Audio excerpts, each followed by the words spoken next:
இப்போ வந்து நம்ம பழங்களை சுட்டு சாப்பிட போறோம்.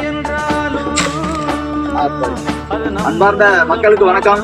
சென்னையில இருந்து எங்க சித்தப்பா, எங்க சித்தி, எங்க சித்தப்பா பொண்ணு, என் தங்கச்சி குழந்தைங்க 3 பேரு எல்லாரும் எங்க கிராமத்துக்கு இன்னைக்கு வந்திருக்காங்க. ரொம்ப நாளைக்கு பிறகு இந்த கிராமத்து வாழ்க்கைய ஒரு வாரத்துக்கு இருந்துட்டு போவோம் ஸ்கூல் லீவ்ல அப்படின்னு சொல்லிட்டு சென்னையில இருந்து இங்க வந்திருக்காங்க. ஆனா எங்க சித்தப்பாவுக்கு ஒரு ஆசை, இந்த கிராமத்துல இந்த பனங்கிழங்க சுட்டு சாப்பிடணும், இப்ப புடுங்கி சாப்பிடணும் அப்படின்ட்டு நம்ம கிழங்கு புளியில பனங்கிழங்கு பிடிச்சிட்டு இருக்கோம். இப்ப நம்ம டீ ரெடி பண்ணியாச்சு.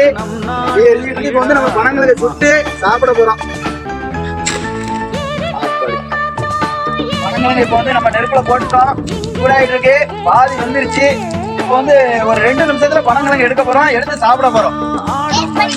கிழங்கு வந்து நெருப்புல போட்டு சுட்டாச்சு. நல்லா காட்டுக்குள்ள இயற்கையா விளைஞ்ச கிழங்கு, இயற்கையாவே காட்டுக்குள்ள நெருப்புல வச்சு சுட்டாச்சு. ரொம்ப ஆர்வமா இருக்கா குடுப்பா,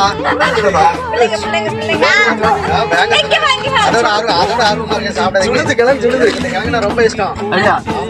சாப்பிட்டு பாருங்க எப்படி இருக்கு. சாப்பிடுமா? காட்டுல அதை சுட்டு சாப்பிடும்போது அதோட சுவை வந்து ஒரு வித்தியாசமா இருக்கும். நம்ம வீட்டுல சாப்பிட்டதோட இது செம்ம டேஸ்டா இருக்கு. சார் ஹோட்டல்ல இந்த சுவையெல்லாம் எங்கேயும் கிடைக்காது. சித்தப்பா கிழங்கு சாப்பிட்டு பாரு எப்படி இருக்குன்னு சொல்லணும். டேஸ்டா இருக்க பாருங்க. சொல்லுதா? அதான் டேஸ்டா தான் இருக்கும்.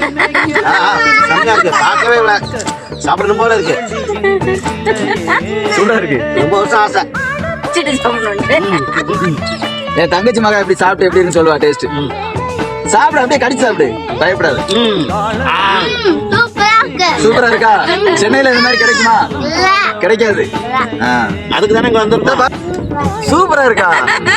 வருஷத்துல கிழங்கு திங்கிறதுக்காக நாங்க வந்துருவோம்.